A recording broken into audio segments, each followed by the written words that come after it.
13. Pecado e punição. Jesus havia terminado uma de suas pregações na praça pública quando percebeu que a multidão se movimentava em alvoroço. Alguns populares mais exaltados prorrompiam em gritos, enquanto uma mulher ofegante, cabelos desgrenhados e faces macilentas, se aproximava dele com uma súplica de proteção a lhe sair dos olhos tristes. Os muitos judeus ali aglomerados excitavam o ânimo geral, reclamando o apedrejamento da pecadora na conformidade das antigas tradições. Solicitado, então, a se constituir juiz dos costumes do povo, o mestre exclamou com serenidade e desassombro, causando estupefação aos que o ouviram: aquele que estiver sem pecado, atire a primeira pedra. Por toda a assembleia se fez sentir uma surpresa inquietante. As acusações morreram nos lábios mais exaltados. A multidão ensimesmava-se para compreender a sua própria situação. Enquanto isso, o mestre pôs-se a escrever no solo despreocupadamente. Aos poucos o local ficara quase deserto. Apenas Jesus e alguns discípulos lá se conservavam, tendo ao lado a mulher a ocultar as faces com as mãos.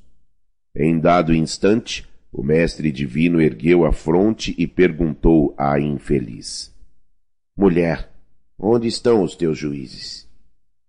Observando que a pecadora lhe respondia apenas com um olhar reconhecido, onde as lágrimas aljofravam num misto de agradecimento e alegria, Jesus continuou: ninguém te condenou?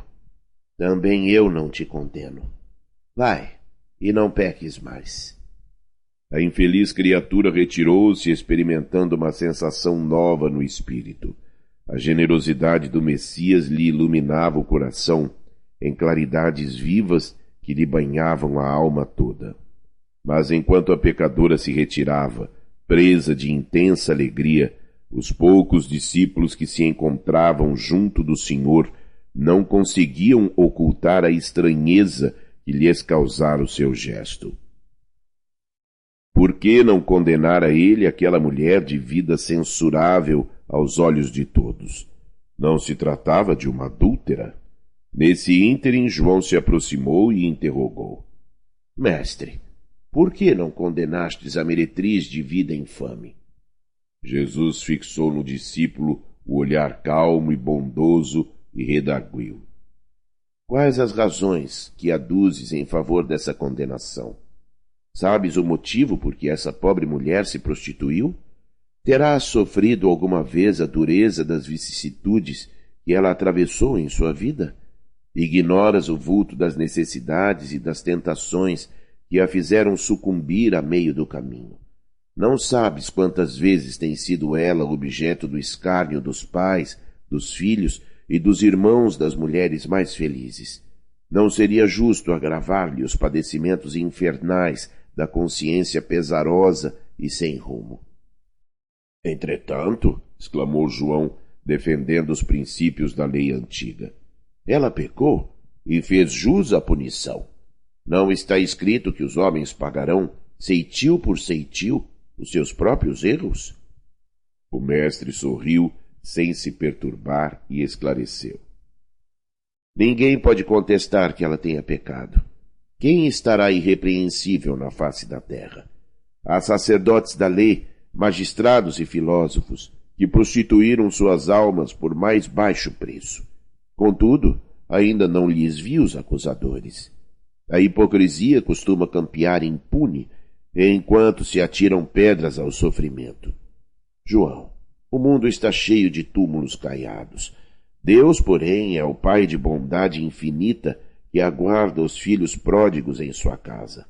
Poder-se-ia desejar para a pecadora humilde tormento maior do que aquele a que ela própria se condenou por tempo indeterminado? Quantas vezes lhe tem faltado pão à boca faminta ou a manifestação de um carinho sincero à alma angustiada? Raras dores no mundo serão idênticas às agonias de suas noites silenciosas e tristes. Esse é o seu doloroso inferno, sua aflitiva condenação.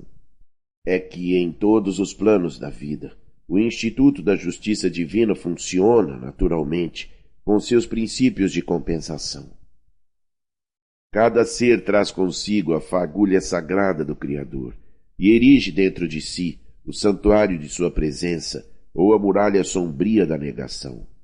Mas só a luz e o bem são eternos, e um dia todos os redutos do mal cairão, para que Deus resplandeça no espírito de seus filhos.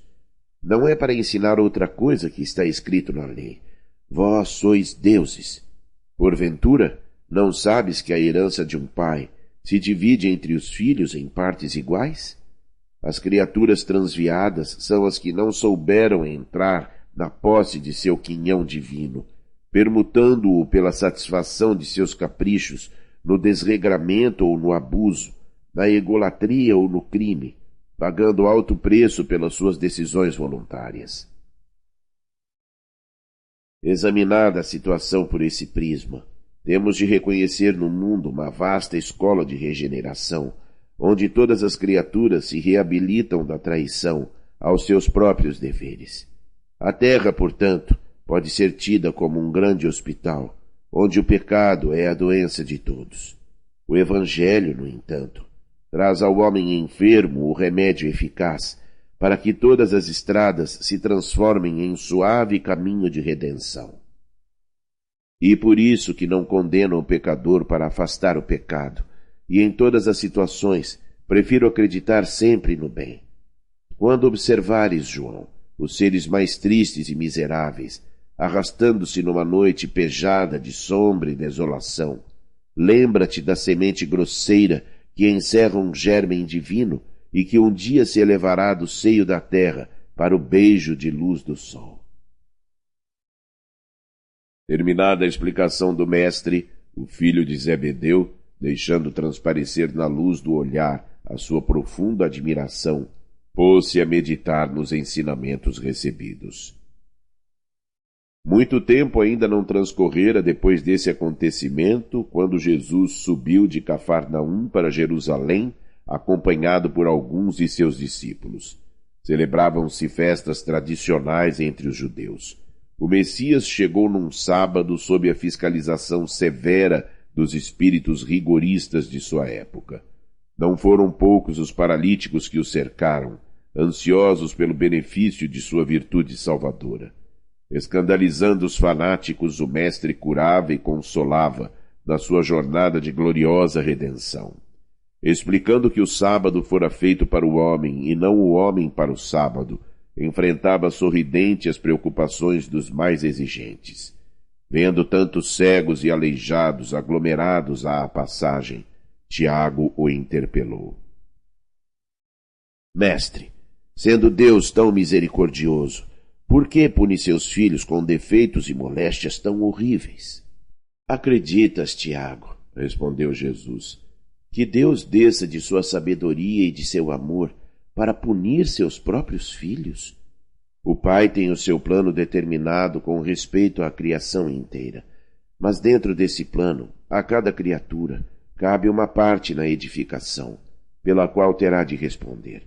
Abandonando o trabalho divino para viver ao sabor dos caprichos próprios, a alma cria para si a situação correspondente, trabalhando para reintegrar-se no plano divino, depois de se haver deixado levar pelas sugestões funestas, contrárias à sua própria paz. João compreendeu que a palavra do Messias era a confirmação dos ensinamentos que já ouvira de seus lábios, na tarde em que a multidão exigia o apedrejamento da pecadora. Afastaram-se em seguida do tanque de Betsaida, cujas águas eram tidas em Jerusalém, na conta de miraculosas, e onde o mestre fizera andar paralíticos, dera vista a cegos e limpara leprosos. Na companhia de Tiago e João, o Senhor encaminhou-se para o templo, onde um dos paralíticos que ele havia curado relatava o acontecido, cheio de sincera alegria. Jesus aproximou-se dele e, deixando entrever aos seus discípulos que desejava confirmar os ensinamentos sobre pecado e punição, falou-lhe abertamente, como se lê no texto evangélico de João. Eis que estás são. Não peques mais, para que não te suceda coisa pior. Desde que esses ensinos foram dados, novas ideias de fraternidade povoaram o mundo com respeito aos transviados, aos criminosos e aos inimigos, atingindo a própria organização política dos estados. O Império Romano vulgarizara os mais nefandos processos de regeneração ou de vingança. Escravos ignorantes eram pasto das feras nos divertimentos públicos pelas faltas mais insignificantes nas casas dos patrícios. Só de uma vez 30.000 desses servos, a quem se negava qualquer bem do espírito, foram crucificados numa festa próximo aos soberbos aquedutos da Via Ápia. Os açoites humilhantes eram castigo suave. Entretanto, desde a tarde em que Jesus se encontrou com a pecadora em frente da multidão, um pensamento novo entrou a dominar aos poucos o espírito do mundo. A substância evangélica do ensino inolvidável penetrou o aparelho judiciário de todos os povos. A sociedade começou a compreender suas obrigações e procurou segregar o criminoso, como se isola um doente, buscando auxiliar-lhe a reforma definitiva por todos os meios ao seu alcance. Os menores delinquentes foram amparados pelas numerosas escolas de regeneração.